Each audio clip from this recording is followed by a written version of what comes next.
Actually first of all வந்து normal டெலிவரிக்கு try பண்ணுறது இப்போலாம் கவர்மெண்ட்லேயே பண்ணுறாங்கன்னு சொன்னனால கவர்மெண்ட்டில் தான் பார்க்கணும் அப்படின்ற மாதிரி சஜஷன் எடுத்து பார்த்துட்டு இருந்தோம். ஃபைனல் ஸ்டேஜில் வந்து இல்லை உங்களுக்கு சிசரியன் தான் ஆகும், பிகாஸ் இந்த இடுப்பு எலும்பு ரொம்ப சின்னதாக இருக்குது அப்படின்ற ஒரு இது சொன்னாங்க. இது வரைக்கும் எங்கேயுமே கேள்விப்பட்டதே இல்லை. நான் அந்த இதை நெட்லலாம் சர்ச் பண்ணி பார்த்தேன், அதோட டீட்டெயில்ஸ் மட்டும் எனக்கு கிடைக்கவே இல்லை. இது எப்படி சரி பண்ணுறது, எக்ஸசைஸ் மூலியமாகவும் பண்ண முடியாது, எதுவுமே பண்ண முடியாதுன்ட்டாங்க ஃபைனல் ஸ்டேஜில். கடைசியில் வந்து நிறைய டாக்டர்ஸையும் சஜஸ்ட் பண்ணி பார்த்தோம். ஆமா, சின்னதா இருந்தா பெரிய ஹாஸ்பிட்டல்ஸ் போனோம். பிளஸ் கவர்மெண்ட்லயும் கேட்டப்ப சான்ஸ்லெஸ் ரொம்ப கம்மி தான், உங்களுக்கு வந்து நார்மல் டெலிவரிங்கிறது ஒரு 5ல இருந்து ஒரு 10% தான் வாய்ப்பு இருக்கு, அது கூட இல்லைன்ற மாதிரி சொல்லிட்டாங்க. பார்த்த கவர்மெண்ட் ஹாஸ்பிட்டல் உனக்குலாம் வரவே வராது போமா அப்படின்ற மாதிரி சொல்லிட்டாங்க. ஃபைனலா வந்து இன்னைக்கு அட்மிஷன் ஆயிட்டு நாளைக்கு டெலிவரி கண்டிப்பா பண்ணி ஆகணும்னு திடீர்னு கூப்பிட்டு சொல்லிட்டாங்க. என்ன நடக்குது அப்படின்றது கூட தெரியாத அளவுக்கு டக்குன்னு என்ன இப்படி ஆப்ரேஷன் சொல்றாங்க. என்னால அது ஏத்துக்கவே முடியல.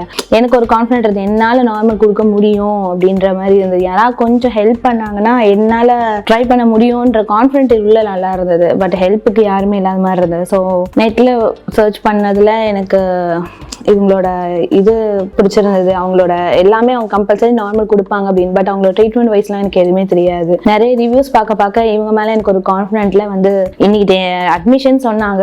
பட் என்னதான் அவங்க அட்மிஷன் சொல்லி நாளைக்கு டெலிவரி பண்ணாலும் நான் இவங்கள ஒரு சஜஷன் பண்ணணும். ஃபைனல் ஸ்டேஜ்ல வந்து நின்னேன். 39 வீக்ஸும் கிராஸ் ஆயிடுச்சு. பேபியும் ரொம்ப வெயிட் போட்டுருச்சுன்னு வேற சொன்னாங்க. சரி, நான் இங்க வந்த உடனே கையோட கன்சல்டேஷன் பார்த்தேன். மேம் சொன்னாங்க அந்த அளவுக்குலாம் இல்லை, கண்டிப்பா இங்க வந்து எங்களால மேக்ஸிமம் % கொடுக்க முடியும், ஃபைனல் ஸ்டேஜ் வந்து கண்டிப்பா கொடுக்க முடியும், ஹெல்ப் பண்ண முடியும் அப்படின்னாங்க.